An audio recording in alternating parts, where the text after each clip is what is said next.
삶의 기적을 일으키는 30분 예배를 시작하도록 하겠습니다. 하나님께서 오늘 우리에게 주시는 말씀은 갈라디아서 3장 19절에서 24절까지 말씀입니다. 이 말씀 제가 봉독하도록 하겠습니다. 그런즉 율법은 무엇이냐? 범법함으로 더하여진 것이라. 천사들을 통하여 한 중보자의 손으로 베푸신 것인데 약속하신 자손이 오시기까지 있을 것이라. 그 중보자는 한편만 위한 자가 아니나 하나님은 한 분이시니라.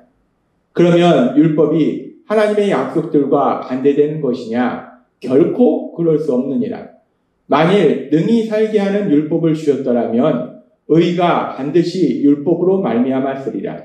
그러나 성경이 모든 것을 죄 아래 가두었으니 이는 예수 그리스도를 믿음으로 말미암는 약속을 믿는 자들에게 주려 합니다.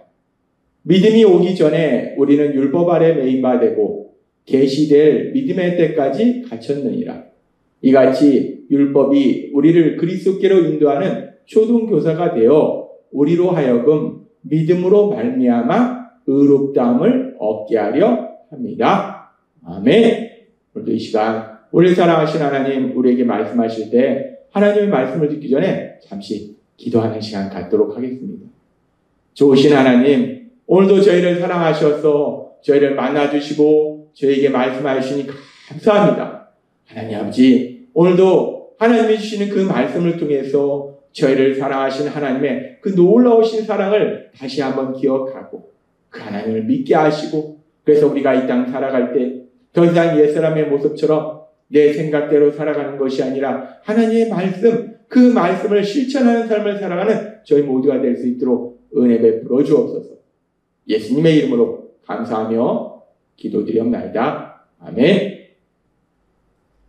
하나님께서 계속해서 우리에게 말씀해 주신 것처럼 하나님께서 우리를 구원하시기 위해서 약속을 주셨고, 그런데 우리가 그 약속이라는 것은 믿음으로 구원받는다는 것인데, 믿음을 갖기 위해서 우리가 죄인임을 깨달아야 되기 때문에 율법의 말씀을 주셔서 바로 나의 죄, 하나님은 나를 사랑하셔서 내가 죄에서 구원받기를 원하신다는 거예요.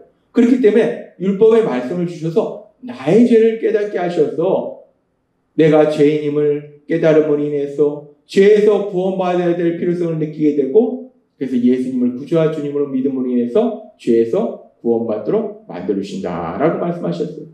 그래서 오늘 우리가 읽은 갈라디아서 3장 24절의 말씀은 이렇게 말씀합니다. 이같이 율법이 우리를 그리스도께로 인도하는 초등교사가 되어, 율법이 있기 때문에 우리가 죄임을 깨닫게 되고, 그래서 우리 죄를 대신하여 십자가에 돌아가신 예수님을 구주와 주님으로 믿는 믿음, 그 믿음으로 나아가게 된다. 그러니까 율법은 우리를 그리스도 예수께 인도하는 초등교사 역할을 한다는 거예요. 우리를 예수님께로 인도한다는 거예요. 그래서 우리가 결국은 믿음으로 말미암아 의롭다함을 얻게 된다라고 말씀해요. 하나님은 우리에게 말씀하십니다. 하나님께서 우리에게 율법의 말씀을 주신 이유는, 하나님의 말씀을 주신 이유는 우리가 이렇게 살아야 되고 이런 삶을 살지 말아야 되고 라고 말씀하시는 이유는, 그 말씀을 통해서 내가 그 말씀대로 살지 못하는구나, 내가 죄를 지었구나, 죄를 깨닫게 되고, 그래서 예수님을 구주와 주님으로 믿도록 도와준다라고 말씀하셨어요. 그렇게 율법의 말씀은 우리가 죄인임을 깨닫도록 말씀하시는데, 그러면 율법의 역할이 그렇게 죄를 깨닫도록 하시는 그런 역할만 있는가? 하나님은 오늘 이 부분에 대해서 우리에게 조금 더 깊이 말씀하십니다. 율법은 물론 1차적으로는 내 죄를 깨닫도록 만들어주신다는 거예요. 근데 율법이 그렇게 내 죄를 깨닫도록 만들어주셨으면 그 율법의 역할은 다 한 것인가? 우리가 이 부분을 묵상할 때 우리를 죄에서 구원하시기 위해서 이 땅에 오셨던 예수님은 마태복음 5장 17절과 18절에 이렇게 말씀합니다. 내가 온 것은 내가 율법이나 선지자를 폐하러 온 줄로 생각하지 말라. 폐하러 온 것이 아니요 완전하게 하려 합니다. 진실로 너희에게 이르노니 천지가 없어지기 전에는 율법의 1.1획도 결코 없어지지 아니하고 다 이루리라. 우리 예수님이 말씀하실 때 우리 예수님이 이 땅에 오신 것은 율법을 폐하려고 오신 것이 아니라 율법의 목적이 죄를 깨닫고 사람들을 예수님을 믿는 믿음으로 인도하는데 그렇다고 해서 우리 예수님이 오신 것이 이제 예수님을 믿은 이후에는 율법이 필요 없다. 하나님의 말씀 필요 없다. 라고 말씀하시는 것이 아니라는 거예요. 하나님의 말씀은 성경에 기록된 그 말씀들은 모두 다 지금 이 말씀이니까 율법의 1.1도 아주 작은 말씀도 결코 없어지지 않고 다 이루라. 그 말씀이 다 이루어진다는 거예요. 하나님 예수님은 우리에게 말씀하실 때 우리가 율법을 통해서 죄를 깨닫고 예수님을 믿음으로 해서 죄에서 구원받는데 그렇다고 해서 우리가 구원받은 이후에는 율법이 필요 없느냐? 하나님의 말씀이 필요 없느냐? 그것이 아니더라는 거예요. 그러면서 하나님 예수님께서는 우리에게 말씀하실 때 요한복음 13장 34절과 35절은 이렇게 말씀합니다. 새 계명을 너희에게 주노니 서로 사랑하라. 내가 너희를 사랑한 것 같이 너희도 서로 사랑하라. 너희가 서로 사랑하면 이로써 모든 사람이 너희가 내 제자인 줄 알리라. 라고 말씀합니다. 하나님 예수님께서 이제 우리 죄를 대신하여 십자가에 돌아가심으로 인해서 우리가 죄에서 구원받게 될 때 하나님의 말씀을 통해서 복음의 말씀을 통해서 우리가 우리의 죄를 깨닫고 예수님을 구주와 주님으로 믿음을 해서 이제 죄에서 구원받았을 때 어떤 삶을 살아야 될지를 말씀하실 때 우리 예수님이 뭐라고 말씀하시냐면 사랑하라 라고 말씀합니다. 사랑하라. 서로 사랑하라 라고 말씀하시다는 거예요. 하나님이신 예수님이 말씀하시는 거예요. 사랑하라 라는 말씀을 우리에게 주시는 거예요. 그리고 이 예수님의 말씀은 하나님께서 구약을 통해서 많은 말씀들을 주셨어요. 이미 구약의 말씀들을 통해서 율법을 통해서 많은 말씀들을 주셨는데 그 말씀들의 중요한 것이 무엇이냐라고 물었을 때 우리 예수님께서 뭐라고 말씀하셨냐면 마태복음 22장 36절부터 이렇게 말씀합니다. 선생님, 율법 중에서 어느 계명이 크니까 예수께서 이르시되 내 마음을 다하고 목숨을 다하고 뜻을 다하여 주 너의 하나님을 사랑하라 하셨으니 이것이 크고 첫째 되는 계명이요. 계속해서 말씀합니다. 둘째도 그와 같으니 내 이웃을 내 자신같이 사랑하라 하셨으니 이 두 계명이 율법과 선지자의 강령이니라. 아멘.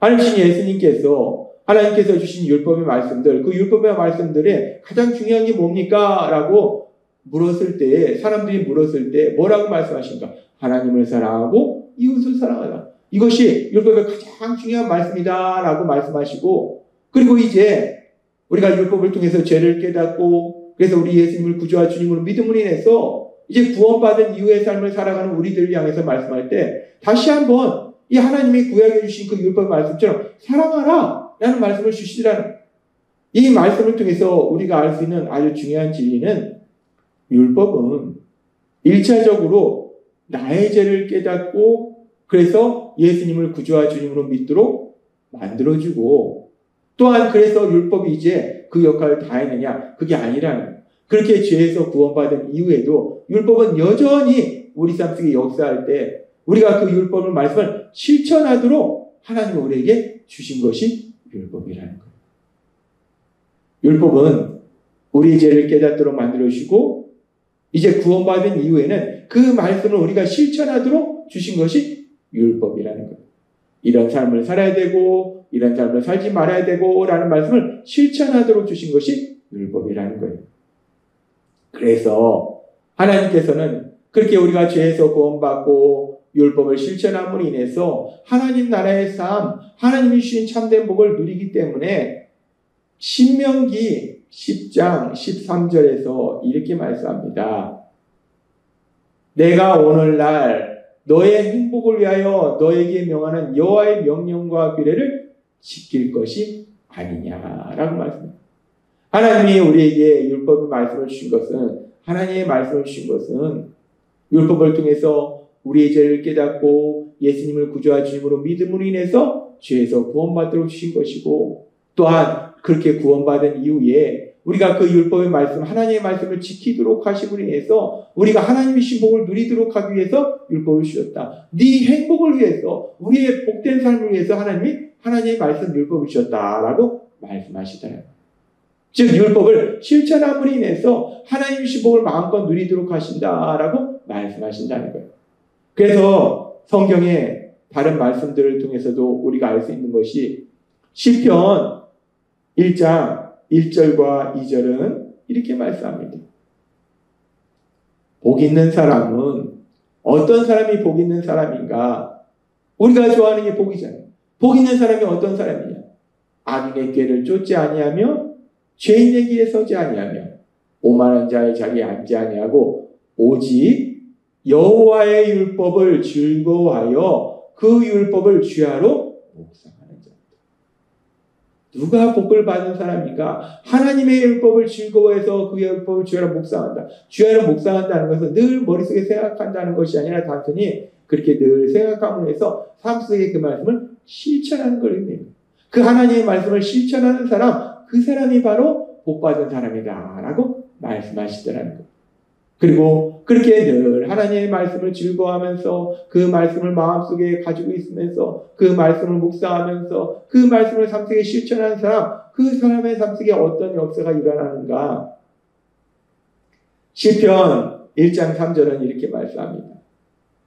저는 시냇가에 심은 나무가 시절을 쫓아 가시를 맺으며 그 잎사귀가 마르지 아니함 같으니 그 행사가 다 형통하리로다. 아멘. 물가에 바로 시냇물이 흐르는 그 옆에 심긴 나무는 아무리 건조한 날씨가 돼도 물이 풍성하기 때문에 계속해서 잎사귀가 푸르고 많은 열매를 맺게 된다는 거예요. 그와 비슷하게 하나님의 말씀을 실천하는 사람은 그 행사가 다 형통하리라. 그가 하는 그 모든 일들 속에서 하나님이 하신 놀라운 역사를 체험하게 된다라고 말씀하신다. 하나님이 율법의 말씀을 주신 것은 우리 죄를 깨닫게 하실 뿐만 아니라 우리가 그 율법의 말씀을 실천함으로 인해서 하나님 안에서 마음껏 복을 누리도록 하시기 위해서 율법을 주셨다라고 말씀하시는 거예요. 근데 그렇게 우리가 이제 율법을 통해서 죄를 깨닫고 이제 죄에서 구원받아서 하나님 나라의 삶을 살아갈 때 하나님 주신 그 말씀을 실천함으로 인해서 하나님의 신복을 마음껏 누리는데 문제는 우리가 죄에서 구원받았지만 그럼에도 불구하고 우리는 여전히 연약하다는 거예요. 죄를 지을 수 있고 하나님의 말씀대로 살지 않는다는 거예요. 그래서 하나님께서는 그 율법을 실천할 수 있도록 우리에게 성령 하나님을 주신다는 거예요. 에스겔서 36장 27절은 이렇게 말씀합니다. 또 내 신을 너희 속에 두어 너희로 내 율례를 행하게 하리니 너희가 내 규례를 지켜 행할지다. 하나님 예수님, 하나님은 우리가 죄에서 구원받았을 때 어떤 역사가 일어날지에 대해서 미리 말씀하실 때 하나님의 신, 성령 하나님을 우리 속에 보내실 것이다 라고 말씀합니다. 그 말씀 그대로 이제 우리가 예수님을 믿으면 성령 하나님 우리에게 오세요. 그리고 그 성령 하나님 우리 삶 속에 역사하실 때 지금 이 말씀처럼 그 성령 하나님이 우리 속에 계셔서 너희로 내 율례를 행하게 하리니 하나님의 말씀을 지키게 하리니 라고 말씀합니다. 우리 안에 계신 성령 하나님을 통해서 우리가 하나님의 말씀을 지킬 수 있도록 실천할 수 있도록 도와주신다라고 말씀하신다는 거예요. 그렇습니다. 하나님께서 우리에게 율법의 말씀을 주신 것은 1차적으로는 우리 죄를 깨닫게 하시며 그래서 우리가 죄에서 구원받도록 예수님을 구주와 주님으로 믿도록 하시기 위해서 율법의 말씀을 주신 것이고 그 율법은 또한 이제 죄에서 구원받은 이후에도 그 율법의 말씀을 실천함으로 인해서 하나님의 말씀을 실천함으로 인해서 우리가 하나님이 주신 그 놀라운 복을 마음껏 누릴 수 있도록 우리에게 하나님의 말씀 율법을 주셨음을 믿습니다. 따라서 우리가 이제 죄에서 구원받아서 하나님 나라의 삶을 살아갈 때 하나님께서 주신 그 율법의 말씀들, 하나님의 말씀들을 우리 힘이 아니라 우리 안에 계신 성령님의 인도하심과 도우심으로 실천하는 삶을 삶으로 인해서 하나님이 우리를 위해서 예비하신 그 놀라운 복들을 마음껏 누리시는 여러분이 되시길 주님의 이름으로 축원합니다. 기도하겠습니다. 하나님 아버지 감사합니다. 오늘도 주신 말씀처럼 하나님께서 율법의 말씀을 통해서 우리 죄를 깨닫게 하시고 그래서 우리가 예수님을 구주와 주님으로 믿도록 만들어 주실 뿐만 아니라 우리가 그렇게 죄에서 구원받은 이후에도 하나님의 말씀을 실천함으로 인해서 하나님이 예비하신 놀라운 복들을 누릴 수 있도록 은혜 베풀어 주시니 감사합니다. 예수님의 이름으로 감사하며 기도드리옵나이다. 아멘. 이 시간도 하나님께서 우리에게 주신 말씀을 묵상하면서 조용히 기도하는 시간 갖도록 하겠습니다.